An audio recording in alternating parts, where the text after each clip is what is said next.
सोचिए, आपने अपनी पूरी जिंदगी की कमाई लगाकर एक जमीन खरीदी और एक दिन कुछ लोग आते हैं, जाली कागज दिखाते हैं और कहते हैं ये अब हमारी है। आप पुलिस के पास जाती हैं, कोर्ट जाती हैं, पर सालों तक कुछ नहीं होता।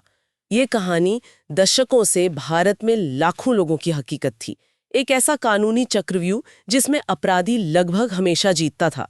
लेकिन अब एक नए कानून ने पूरा खेल बदलने का दावा किया है। देखिए, ये सिर्फ एक दावा नहीं है, ये जमीनी हकीकत को बदलने की एक बहुत मजबूत कोशिश है। हम बात कर रहे हैं भारतीय न्याय संहिता यानी बीएनएस की धारा 111 की। और आज हम समझेंगे कि ये महज एक और कानून है या सच में भूमाफिया के लिए एक अंत की शुरुआत है। बिल्कुल।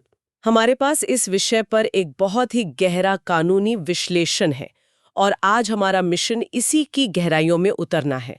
हम ये समझने की कोशिश करेंगे कि इस नए हथियार की जरूरत ही क्यों पड़ी, ये पुराने कानूनों से अलग कैसे है और क्या ये सच में उतना असरदार है जितना बताया जा रहा है। चलिए शुरू करते हैं। तो सबसे पहले हमें उस दौर में जाना होगा जब ये नया कानून नहीं था। आखिर ये समस्या इतनी बड़ी कैसे हो गई? ऐसा क्या था हमारे पुराने सिस्टम में जो भूमाफिया को इतनी इतनी खुली छूट दे रहा था? हमारे स्रोत में इसके लिए एक बहुत सटीक शब्द इस्तेमाल हुआ है, कानूनी शून्यता, एक लीगल वैक्यूम। ऐसा नहीं था कि कानून थे ही नहीं, लेकिन वो इतने बेअसर थे कि अपराधियों को कोई डर ही नहीं था।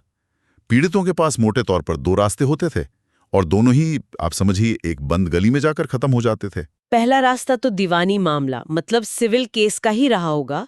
अपनी प्रॉपर्टी वापस पाने के लिए सिविल कोर्ट जाना, ये तो सीधा रास्ता लगता है। हाँ, कागज पर तो सीधा ही लगता है, लेकिन हकीकत में ये एक अंतहीन इंतजार था।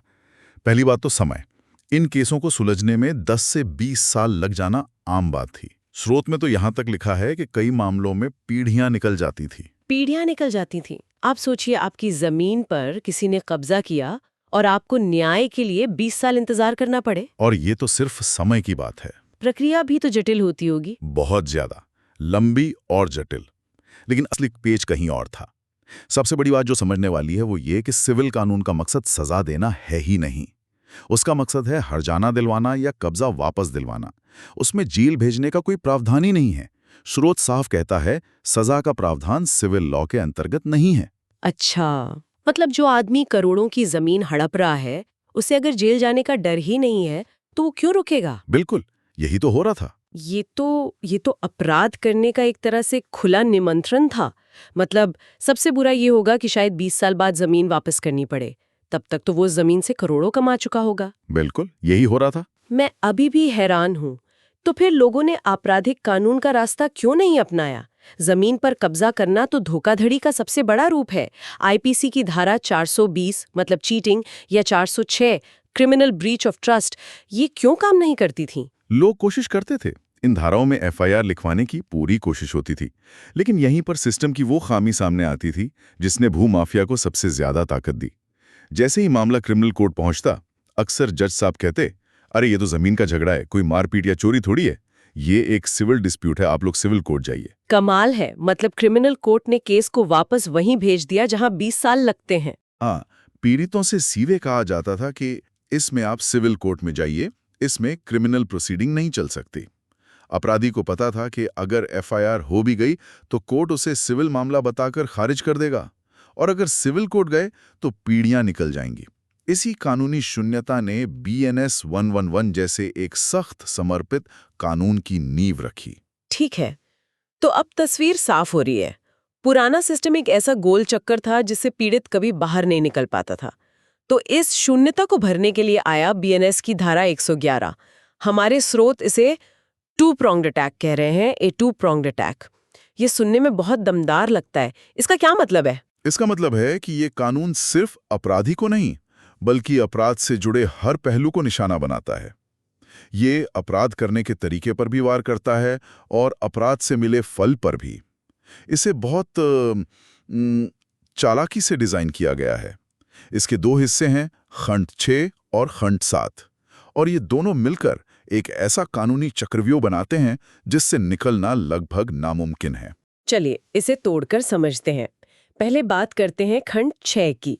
ये सीधे सीधे ऑर्गेनाइज्ड क्राइम यानी संगठित अपराध पर हमला करता है। हाँ, ये उन लोगों के लिए है जो गैंग बनाकर काम करते हैं। स्रोत में इसका एक क्लासिक उदाहरण दिया गया है। कोई कमजोर व्यक्ति देखा, उसको धमका दिया, डरा दिया और उसकी प्रॉपर्टी पे कब्जा जमा लिया। खंड 6 ऐसी 2 स्थितियों को कवर करता है।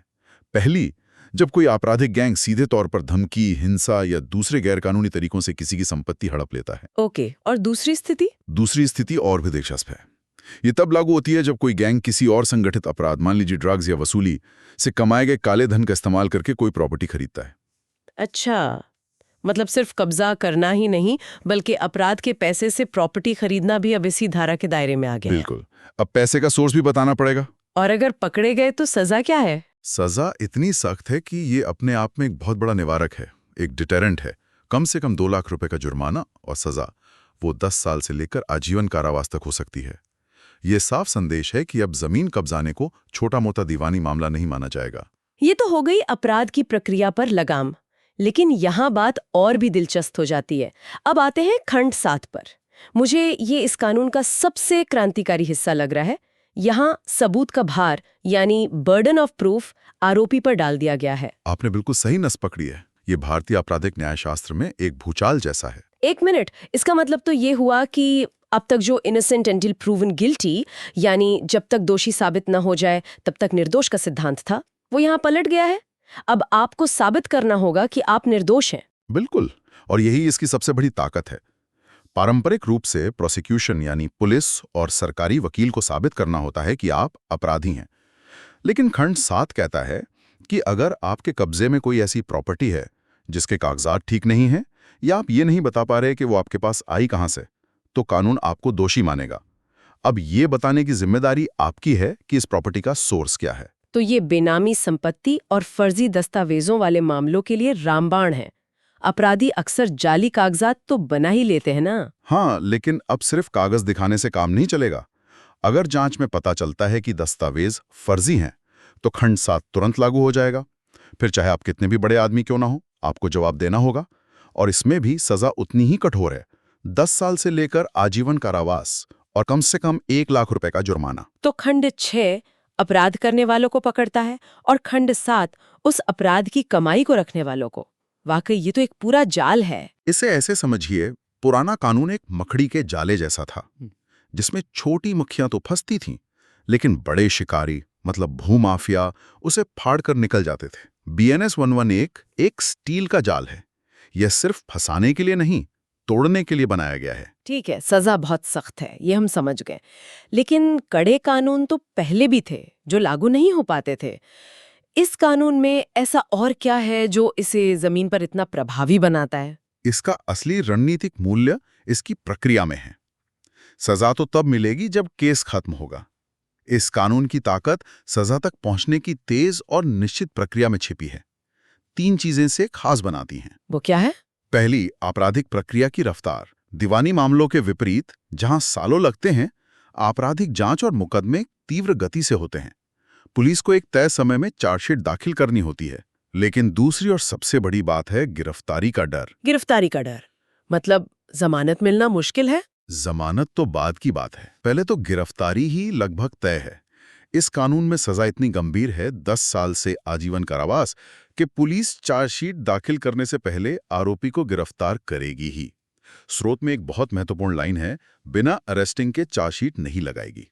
अब भूमाफिया को सिर्फ सालों बाद होने वाली सजा का डर नहीं है, बल्कि FIR होते ही तत्काल गिरफ्तारी और जेल जाने का डर है। यही डर सबसे बड़ा निवारक है। और न्यायपालिका यानी अदालतों का रवैया कैसा है इस पर? क्या वो भी इसे उतनी गंभीरता से ले रही हैं? हाँ, और ये तीसरा सबसे महत्वपूर्ण पहलू है। हमारे स्रोत के अनुसार उच्च न्यायालयों ने इस कानून पर एक बहुत टाइट रुख अपनाया है। इसका मतलब है कि आरोपी के लिए अग्रिम जमानत मतलब एंटीसिपेटरी बेल या FIR को रद्द करवाना लगभग नामुमकिन हो गया है। अदालतें इस बात को समझ रही हैं कि ये कोई मामूली जमीनी विवाद नहीं, बल्कि समाज को खोखला करने वाला एक संगठित अपराध है। स्रोत में गैंगस्टर एक्ट का भी जिक्र है, जो पहले ऐसे मामलों में इस्तेमाल होता था। अब पुलिस को BNS 111 इस्तेमाल करने के लिए क्यों कहा जा रहा है? क्योंकि ये ज्यादा कारगर और सीधा है। गैंगस्टर एक्ट लगाने के लिए पुलिस को कई तरह की औपचारिकताओं और स्वीकृतियों की जरूरत पड़ती थी, जिससे प्रक्रिया धीमी हो जाती थी।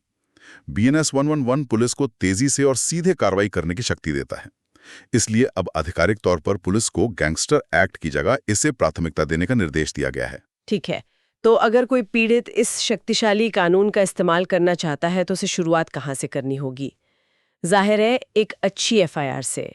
तो एक मजबूत एफआईआर में किन बातों का होना जरूरी है ताकि केस पहले दिन से ही मजबूत रहे? एक सोची समझी एफआईआर ही इस पूरे केस की नींव है।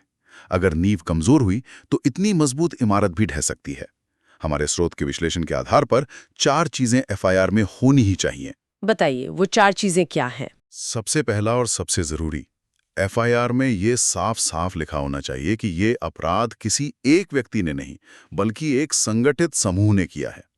ये लाइन कि ये लोग संगठित रूप से अपराध करते हैं, इस धारा को लागू करने के लिए बेहद जरूरी है। ठीक है, तो पहला कदम है ये साबित करना कि ये कोई अकेला आदमी नहीं बल्कि एक पूरा गैंग है। इसके बाद क्या सिर्फ गैंग का जिक्र करना काफी है या हमें लोगों के नाम भी बताने होंगे? बिल्कुल सही सवाल। ये दूसरा बिंदु है। आपको उस समूह के सभी ज्ञात सदस्यों के नाम एफआईआर में लिखवाने चाहिए और जिन लोगों को आप नहीं पहचानते उनके लिए वह अज्ञात जरूर लिखवाएं। इससे पुलिस को जांच का दायरा बढ़ाने में मदद मिलती है। तो हमने अपराधियों की पहचान कर ली, उन्हें एक संगठित समूह बता दिया। अब आते हैं उस चीज पर जिसके लिए ये सारा अपराध हो रहा है, यानी जमीन। एफआईआर में प्रॉपर्टी के बारे में कितनी डिटेल देनी पड़ती है? यह तीसरा बिंदु है और इसमें कोई कोताही नहीं बरतनी चाहिए। संपत्ति का पूरा विवरण दें, खसरा संख्या, उसका पता, आसपास की सीमाएं जिसे चौहद्दी कहते हैं। जितनी ज्यादा और सटीक जानकारी होगी उतना ही केस मजबूत होगा। कोई भ्रम की गुंजाइश नहीं रहनी चाहिए। और चौथा बिंदु जो आपने कहा था शायद सबसे महत्वपूर्ण है। हाँ, चौथा बिंदु है आरोपियों का आपराधिक इतिहास। अगर आपको पता है कि इन लोगों पर पहले से कोई केस चल रहा है या ये आदतन अपराधी हैं, तो इसका जिक्र एफआईआर में जरूर करें। ये साबित करता है कि यह एक अकेली घटना नहीं बल्कि उनकी कार्यशैली का हिस्सा है। जैसा कि स्रोत कहता है, अगर आपने उनका आपराधिक रिकॉर्ड एफआईआर में डलवा दिया, फिर तो उनका बचना नामुमकिन है।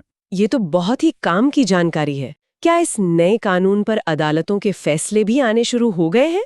कोई ऐसे मामले जिनका जिक्र हम कर सकें जो भविष्य के लिए दिशा तय कर रहे हैं? हाँ, कानून नया है लेकिन अदालतें तेजी से इस पर अपनी व्याख्या दे रही हैं। स्रोत में 2 हालिया और महत्वपूर्ण मामलों का जिक्र है। एक है हिमाचल प्रदेश उच्च न्यायालय का 2024 का अंशुल राणा बनाम हिमाचल प्रदेश राज्य मामला। इस केस में अदालत ने बहुत विस्तार से बताया है कि किन शर्तों के तहत धारा 111 लागू की जा सकती है। और दूसरा मामला इलाहाबाद उच्च न्यायालय का है जितेश झा बनाम उत्तर प्रदेश राज्य। ये भी 2024 का ही है। ये शुरुआती मामले एक नजीर, एक प्रेसिडेंट बन रहे हैं। ये दिखा रहे हैं कि न्यायपालिका इस कानून की मंशा को समझ रही है और इसे पूरी सख्ती से लागू करने के पक्ष में है। तो कुल मिलाकर देखें तो बीएनएस की धारा 111 सिर्फ एक और कानून नहीं है, ये जमीन से जुड़े विवादों को देखने के नजरिए में ही एक बहुत बड़ा बदलाव है, एक पैराडाइम शिफ्ट। ये अवैध कब्जे को सालों तक चलने वाले दीवानी विवाद की नज़र से नहीं बल्कि एक गंभीर संगठित अपराध के तौर पर देखता है जिस पर तुरंत और सख्त कार्रवाई होनी चाहिए। बिल्कुल, ये सिर्फ एक धारा नहीं बल्कि एक पूरा इकोसिस्टम है जिसमें तेज पुलिस जांच है, निश्चित गिरफ्तारी का डर है और एक सख्त न्यायिक दृष्टिकोण का सहारा है। ये उन हजारों लाखों पीड़ितों के लिए एक शक्तिशाली अस्त्र है जो दशकों से अपनी ही जमीन के लिए भटक रहे थे। ये वाकई एक बड़ा और जरूरी बदलाव है। आज की इस गहरी पड़ताल को खत्म करते हुए एक विचार अपने श्रोताओं के लिए छोड़ते हैं। जरूर। ये कानून संपत्ति के मामलों में सबूत का भार आरोपी पर डालता है। ये अपराधियों के खिलाफ तो एक शक्तिशाली हथियार है, इसमें कोई शक नहीं, पर हमें इस पर भी सोचना चाहिए कि भारत जैसे देश में जहां जमीनी रिकॉर्ड अक्सर अधूरे, पुराने या जटिल होते हैं, वहां निर्दोष संपत्ति मालिकों के खिलाफ इसके दुरुपयोग को रोकने के लिए क्या सुरक्षा उपाय जरूरी हो सकते हैं। कहीं ऐसा तो नहीं कि जो कानून पीड़ितों की रक्षा के लिए बना है वो कभी किसी ऐसे निर्दोष व्यक्ति के लिए ही मुसीबत बन जाए जिसके पास पीढ़ियों पुरानी जमीन के पूरे कागजात ना हो।